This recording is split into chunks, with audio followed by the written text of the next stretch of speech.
Greetings, members, one and all of the Salivation Nation. Is there really silver price manipulation? Let's explore.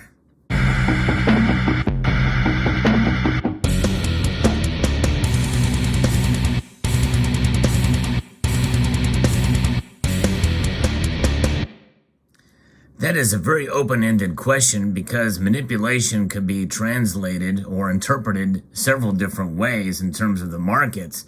Most of us really do believe there is manipulation happening in the markets, but it's not just silver. It's other commodities and other stocks and bonds as well. Manipulation is kind of a loose term, and many people that are familiar with this channel understand my views on it.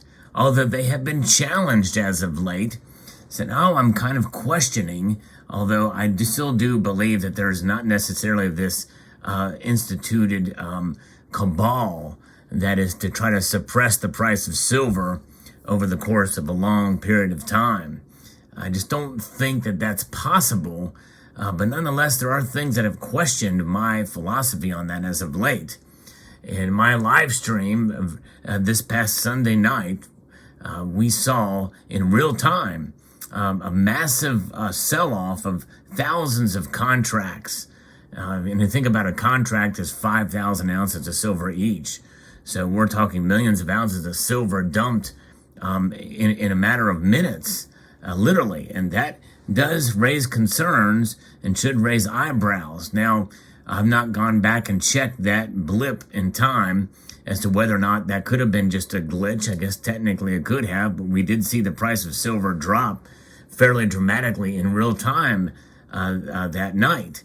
But it does raise some questions in my mind, at least for that particular point in time.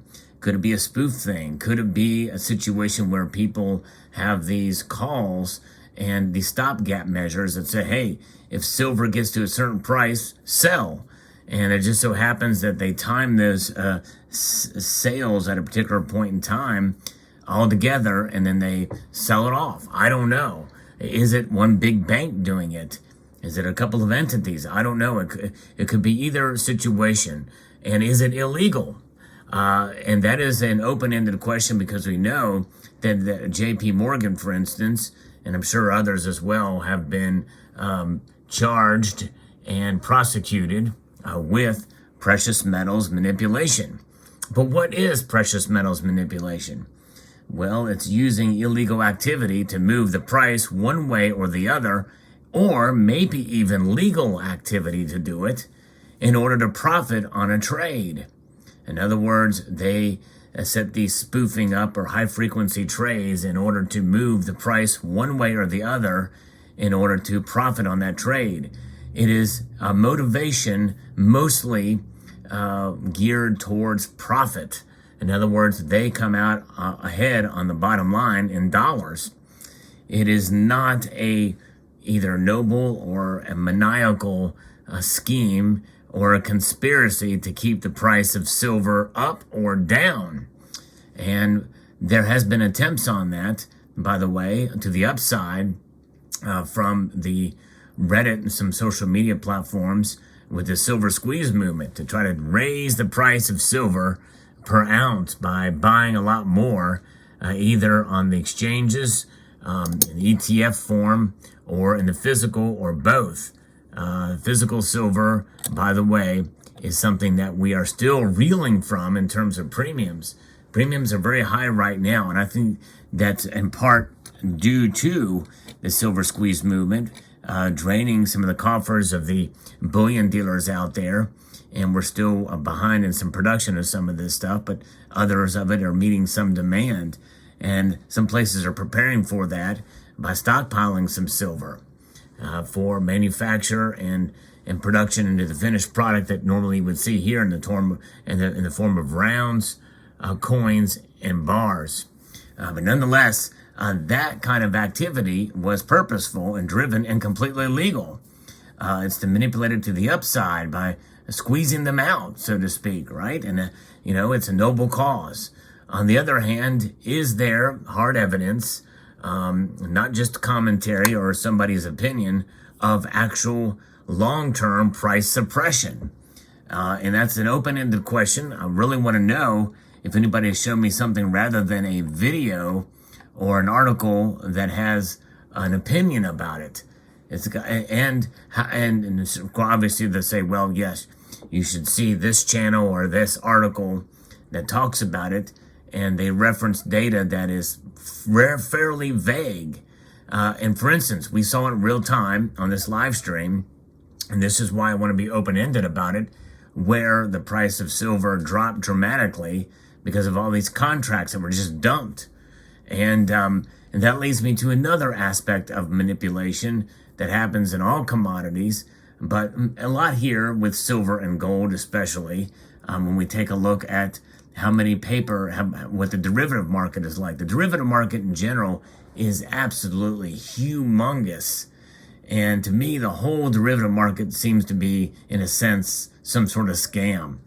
And I think the manipulation largely occurs there, if at anything, and it could be driven by natural market forces and manipulated up or down the other way. Just the very fact that it exists, I think, is notwithstanding not a good thing. Silver Dragons talked about it in his recent video about silver manipulation, which was kind of timely as I had just witnessed this in real time on my live stream to see where silver's price has dropped so quickly from these contracts that were dumped in real time. It was an amazing thing to witness. Had me kind of questioning my view on it. But again, what was the purpose of it?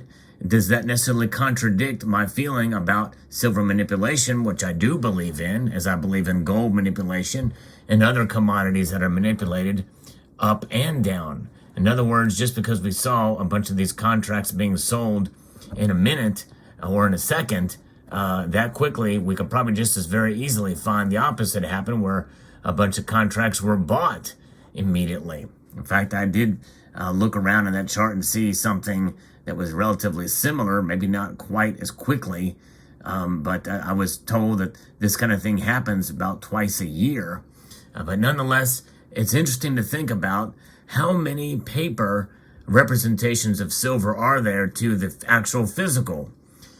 This is 1 ounce of silver. Now it's in the form of a silver eagle that carries quite a high premium, but for every one of these, there are 354.36 paper contracts or digital representations thereof.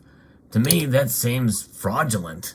I mean, I know it's legal, and I can understand to some degree some sense of having some sort of a tie there, and it wouldn't necessarily have to be directly a 1-to-1 ratio, but ideally that would be the best way to rein it in, so to speak. But nonetheless, 354 digital representations of silver that aren't silver themselves, that will never be tested, never be backed up completely. In fact, even if you wanted to get the only one that I know of that has an actual 1-to-1 ratio with the silver, that's the PSLV, that's Sprott's Exchange Traded Fund. If you want to get that and cash it out, it is a voluminous task in order to do that. You have to literally be rich and have so much invested in it in order to cash. I don't know what the parameters are, but it is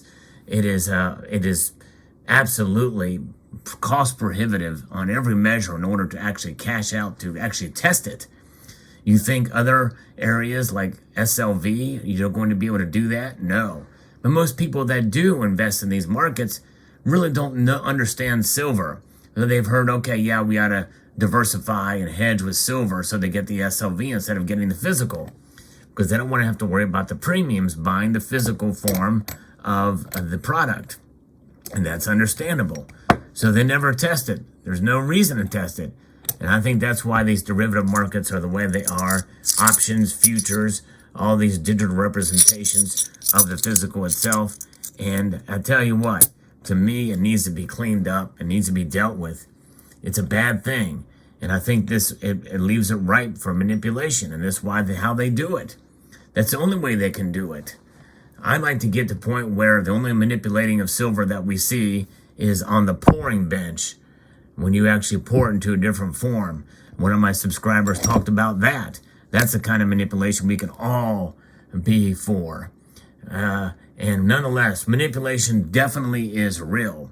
As for price suppression, I've not seen any hard evidence of it. However, what I saw at that live stream was eye-opening to see it happen in real time and see the price move pretty much in real time to the downside because of it. Is that legal? I don't know. If it's not legal and that blip is still there, then somebody should report that to the CFTC and to the Securities Exchange Commission. And it should be investigated thoroughly because it should not happen, regardless of what your view is on manipulation. And again, I'm trying to keep an open mind here. But again, I need hard evidence, hard irrefutable evidence of it. I really want to see it something that is without question, that if that's happening, it should be investigated and dealt with. Because we as silver stackers, as holders of this metal, well, unless we need to sell, it affects us not one iota. It does not affect us one bit unless we need to sell.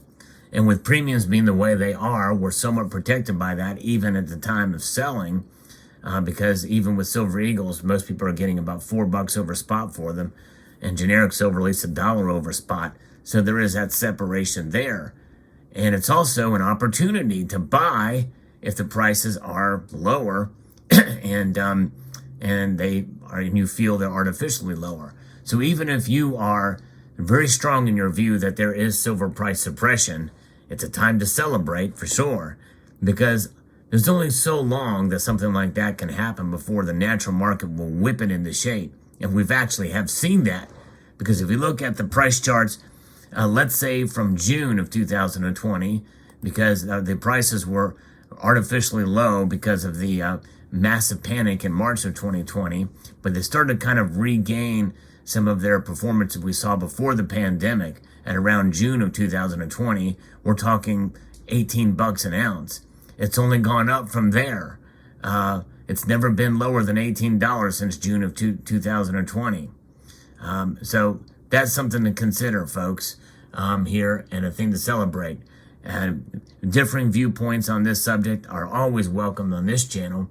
And I want to extend a multitude of gratitude to you all for taking the time to watch this video, and to encourage you to please rate, share, comment, and subscribe.